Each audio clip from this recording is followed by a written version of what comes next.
اعوذ باللہ من الشیطان الرجیم بسم اللہ الرحمن الرحیم۔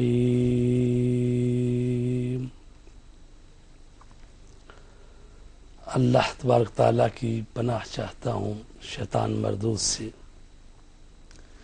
بسم اللہ الرحمن الرحیم، شروع اللہ کے نام سے جو بڑا مہربان اور نہایت رحم کرنے والا ہے۔ الحمدللہ رب العالمین، ساری تعریف اللہ کے لیے ہے جو عالمین کا پالنے والا ہے۔ الرحمن الرحیم، اللہ تبارک تعالی رحمان بھی ہے، رحیم بھی ہے، وہ عظیم اور دائمی رحمتوں والا ہے۔ ایاک نعبد و ایاک نستعین، ہم تیری ہی عبادت کرتے ہیں اور تجھی سے مدد چاہتے ہیں۔ اہدنا الصراط المستقیم، ہمیں سیدھے راستہ کی ہدایت فرماتا رہے۔ صراط الذین انعمت علیہم غیر المغضوب علیہم ولا الضالین، ہمیں پروردگار ان لوگوں کے راستہ کی طرف ہدایت فرما جن پر تو نے نعمتیں نازل کی ہیں، ان کا راستہ نہیں جن پر غضب نازل ہوا ہے یا جو بہکے ہوئے۔ معزز ناظرین، یہ سورہ مبارکہ جس کا نام سورہ فاتحہ ہے، جس کی تلاوت کا شرف حاصل کیا گیا ہے اور اس کا ترجمہ بھی آپ کی خدمت میں پیش کیا ہے، یہ سورہ مبارکہ اس کو ام الکتاب بھی کہتے ہیں، اور یہ سورہ مبارکہ 2 مرتبہ نازل ہوئی ہے، اس لیے اس کو سبع مثانی بھی کہتے ہیں، اور اس کی 7 آیات ہیں۔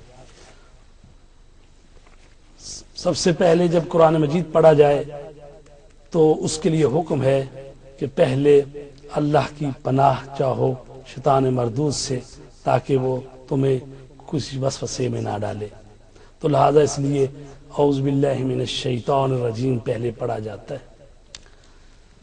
بسم اللہ الرحمن الرحیم، اللہ کے نام سے جو رحمان بھی ہے اور رحیم بھی ہے۔ تو اللہ کے مبارک نام سے شروع یہ سورہ ہوتی ہے۔ بسم اللہ الرحمن الرحیم جو ہے یہ قرآن مجید میں 114 صورتیں اور ہر صورت کے ساتھ بسم اللہ الرحمن الرحیم آیا ہے۔ صرف ایک سورہ جس کو سورہ توبہ کہتے ہیں، اس سورہ کے ساتھ بسم اللہ الرحمن الرحیم نہیں ہے۔ باقی 113 سورہ جو ہے قرآن مجید میں، ان میں بسم اللہ الرحمن الرحیم ساتھ آیا ہے۔ اور ایک اور سورہ نمل ہے جس میں حضرت سلیمان نے ملکہ بلقیس کو جب خط لکھا تو اس میں بسم اللہ الرحمن الرحیم لکھا، تو لہٰذا قرآن مجید کے 114 صورتیں ہیں اور 114 مرتبہ ہی بسم اللہ الرحمن الرحیم قرآن مجید میں آیا ہے۔ سبحان اللہ۔ اور یہ قرآن مجید کا حصہ ہے، جز ہے۔ بعض مفسرین یہ کہتے ہیں کہ صرف سورہ الحمد کا یہ جز ہے بسم اللہ الرحمن الرحیم، لیکن باقی جو صورتیں ہیں ان کے لیے یعنی تبرکن ہے، لیکن بعض مفسرین کہتے ہیں ایسا نہیں ہے بلکہ یہ تمام صورتوں کا یہ جز ہے۔ تو بسم اللہ الرحمن الرحیم جو ہے اللہ کے نام سے شروع کرتا ہوں جو رحمان ہے اور رحیم ہے۔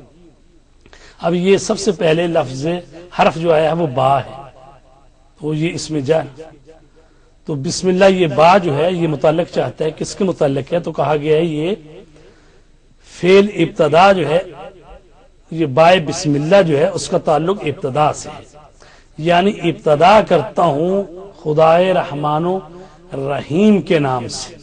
پس یہ ابتدا ایک فعل عام ہے، تو جب بھی انسان کوئی بھی کام شروع کرے گا اور بسم اللہ پڑھے گا مثلاً ایک انسان لکھنا چاہتا ہے تو بسم اللہ پڑھ کے لکھے گا، تو اس کا مطلب ہے کہ میں شروع کرتا ہوں لکھنے کا کام اللہ کے نام سے۔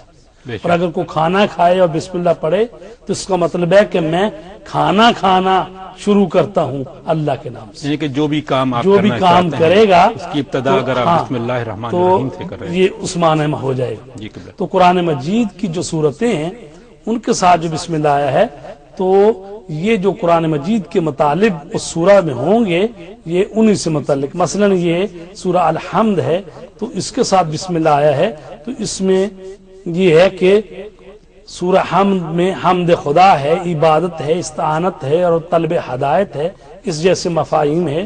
تو اب اللہ تبارک تعالیٰ کی حمد کرتا ہوں اسی کے نام سے، یا اللہ تعالیٰ سے طلب استعانت کرتا ہوں اللہ کے نام سے۔ تو لفظ اللہ جو ہے یہ اللہ تبارک تعالیٰ کا نام ہے، اس کی ذات کا نام ہے۔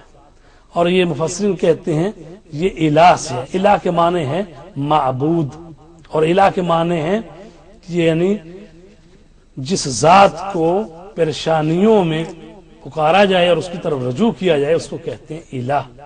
تو یہ جو الہ ہے اس کا الف گرا کر الف لام جو اس کے ساتھ الف لام تعریف جو ہے وہ اضافہ کر دیا گیا ہے، تو ہو گیا ہے اللہ۔ تو اللہ جو اللہ تبارک تعالیٰ کا ذاتی نام، الرحمن جو ہے صیغہ مبالغہ ہے، اور رحیم جو ہے یہ صفت مشبہ ہے۔ تو رحمان اللہ تبارک تعالیٰ ہے، سب پر رحمان ہے، وہ جو بھی اس کی مخلوق ہے اس پر رحمان ہے وہ۔ اور رحیم جو ہے وہ خاص مومنین پر ہے، جو اس پر ایمان لائے ان کے لیے رحیم ہے، دنیا میں بھی اور آخرت میں بھی۔ اور رحمان اور رحیم یہ اللہ تبارک تعالیٰ کی صفات ہیں۔ اور رحمان جو ہے یہ عام طور سے خدا کے علاوہ کسی دوسرے کے لیے یہ لفظ نہیں بولا جاتا، لیکن رحیم جو ہے یہ اللہ تبارک تعالیٰ کے علاوہ دوسروں کے لیے بولا جاتا ہے، جیسے کہ رسول پاک کو کہا جاتا ہے رسول جو ہیں بڑے رحیم ہیں، تو یہ رحیم لفظ جو ہے یہ بولا جاتا ہے۔ الحمدللہ رب العالمین، تو حمد جو ہے ایک ہوتی ہے مدح، ایک ہوتی ہے حمد۔ حمد اس فعل پر ہوتی ہے جس کا فاعل جو ہے با اختیار ہوتا ہے، تو اللہ تبارک تعالیٰ ہی تو با اختیار ہے، اس پوری کائنات میں اللہ فاعل ہے اور یہ پوری کائنات جو ہے یہ اس کا فعل ہے۔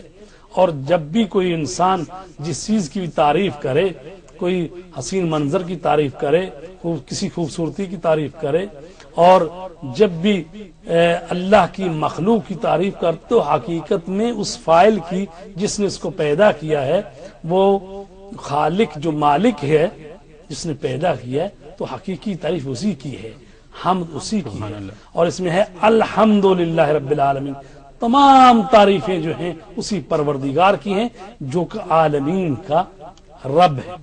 اور عالمین جو ہے یہ عالم کی جمع ہے، عالم کہتے ہیں جہان، اور جب ہم جہان کہتے ہیں تو ذرا انسان ایک ایک لفظ پر رک کے ذرا غور کرے، ایک انسانوں کا عالم ہے، ایک حیوانوں کا عالم ہے، ایک خشکی کا عالم ہے، ایک بحر و بر کا عالم ہے، ایک پھر پہلے آسمان کی مخلوق ہے، پھر دوسرے آسمان کی مخلوق ہے، پھر تیسرے کی، پھر چوتھے کی، پھر ساتویں آسمان کی، پھر عرش کی مخلوق ہے، پھر یعنی انسان تصور بھی نہیں کر سکتا، تو یہ سارے عالم ہیں۔ تو اللہ تبارک تعالیٰ جو ہے تمام عالمین کا رب ہے، یعنی وہ ان سب کو بال رہا ہے۔ تو محترم ناظرین، چونکہ ہمارے پاس منٹ یہی 10-12 ہی ہوتے ہیں، تو اگر ایک دو آیتوں کا ہی ہو سکے گا تو انشاءاللہ ہم